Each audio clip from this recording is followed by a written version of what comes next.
Welcome to episode 64 of Talking Shirts. I'm Mike from Hull Car Shirts, and today we're going to take a look at the 1989 to 1991 home shirt. So this shirt is the shirt that Rovers first used in their first season at the new Craven Park on Preston Road. And in my opinion, it's a very, very good shirt. We've got a natural all white shirt. We've got that really big, deep red-breasted band going across the shirt. It's not in the middle of the shirt. It's not at the bottom. It's at the top. It's quite high up. It's a really, really good, thick red band, as we can see. And we've also got the blue, or the navy, shall we say, piping going across the top of it and across the bottom of it. It's that heavy, thick cotton-styled shirt, something that is very different to the shirts that the lads use these days, and especially the replicas that are produced as well. It's something that we've not seen too much sort of into the 2000s, and like I say, coming out of the 80s and into the 90s, this was something that was quite heavily prominent. You will notice that we have got a patch that's stitched on here. This is where the maker mark would have been, so this is where the match winner branding would have been. As you can see, completely gone. We've got the club crest here, which is also on a stitched patch. This is kind of faded quite a lot. We've got Hull Kingston Rovers, which is kind of showing up in a greeny colour, and obviously we've got the three coronets there of Hull that featured again during our crest at this time scale. You can see what remains of the Riding Bitter sponsor.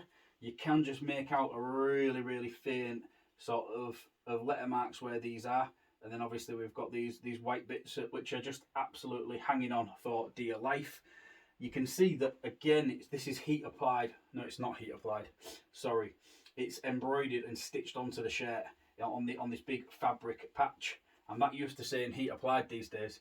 That when it does come to older shirts, it's quite easy to sort of fumble your words. But yeah, like I say, this is a really big stitched on patch there. We've seen this patch used on quite a few shirts during the late 80s and into the early 90s, so it is quite a prominent feature on Rovers shirts. We've got the reinforced stitching up here, and you can kind of see a little bit sort of in this neckline, and then what is kind of the collar. Can't quite call it a turnover, but it's kind of just a collar that stands up around the back there, which kind of just forms sort of part way around the neck. As you can see, it does kind of finish off very differently into this V here. As I've said, with the reinforced stitching around it there. You can actually see as well, I don't know if it comes across too well on the video footage, but the shirt is out of shape a little bit as well. And this is quite a regular feature of these shirts, whereas over time, they kind of drop out of shape a little bit, as you can see here, where this is kind of got a bit of a curve in it there, which obviously shouldn't really be there. Having a look at the side, and what did feature during this era was the Rugby League 13 sleeve patches. Again, these are a nice big thick patch which have been stitched on to the side of the shirt, and you'll also recognise the long sleeved stroke 3/4 sleeve element to these shirts, and also the design of the main body of the shirt does also continue onto these sleeves as well, with the red band with the blue either side of it. Obviously this does kind of form part of the cuff.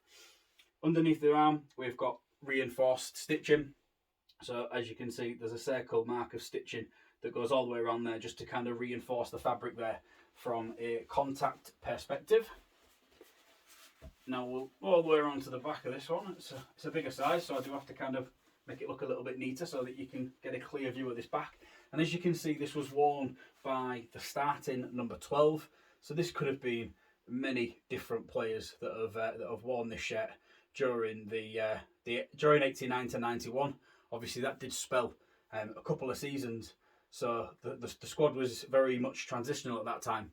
So I've not actually looked into exactly who could have worn this shirt, but I'm getting the feeling that it could probably be 7 or 8 different players, maybe even more. So as you can see here, this number 12, it's absolutely battered. You know, I can get my hand all the way through there. The stitching's coming away big time. As you can see, we've got another white patch that has been embroidered onto the back there, stitched on, nice bit of stitching going through the middle as well to hold it in place. And then the number 12 has also been stitched onto that patch. So we've got a stitched on number onto a stitched on patch, which is also stitched onto the shirt. So there's quite a lot going on in terms of getting these shirts prepared for match use. Something which, you know, these days, as I fumbled with earlier, the heat applied element to shirts, it's so much easier just to lay something on, put it under a heat press for 20 seconds and then take it out and job done.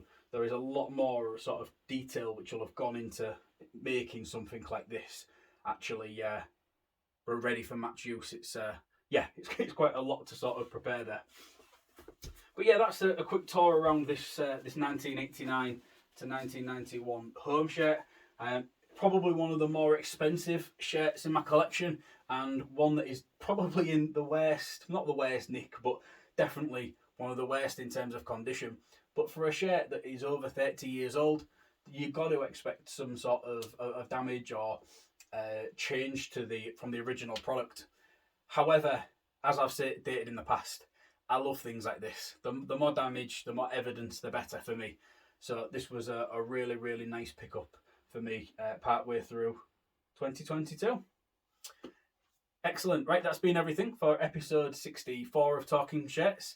Check back in 2 weeks' time and I'll be back with episode 65. Make sure you're following us across all social media. You never quite know what's going to crop up. I'm always out there trying to find new content and new ways to kind of inform and entertain with my shirt collection.